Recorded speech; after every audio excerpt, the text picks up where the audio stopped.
તો દિવાળીના તહેવારોને લઈને યાત્રાધામ અંબાજી નજીક ગુજરાત રાજસ્થાનને જોડતી છાપરી બોર્ડર પર પોલીસે સઘન ચેકિંગ હાથ ધર્યું। પસાર થતા વાહનોમાં પોલીસ દ્વારા ચેકિંગ કરાઈ રહ્યું છે। દાણચોરીની પ્રવૃત્તિ કે બિનઅધિકૃત વસ્તુઓ ગુજરાતમાં પ્રવેશ ન કરે તે માટે આ ચેકિંગ કરાયું।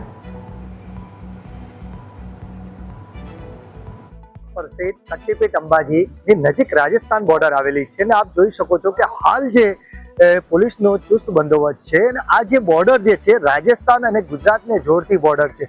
આપ જોઈ શકો છો કે જે દિવાળીનો પર્વ છે, વેકેશનનો પર્વ છે, યાત્રિકોનો અંબાજીમાં મોટા પ્રમાણમાં ઘસારો રહે છે। મોટી સંખ્યામાં દૂર દૂરથી અંબાજી મંદિરે માતાજીના દર્શને યાત્રિકો આવતા હોય છે। જ્યારે અંબાજીને જે જોડતી જે બોર્ડરો છે તેના ઉપર પોલીસની બાજ નજર રાખીને બેઠેલા છે અને દરેક આવતા સાધનોનું ચેકિંગ થઈ રહ્યું છે।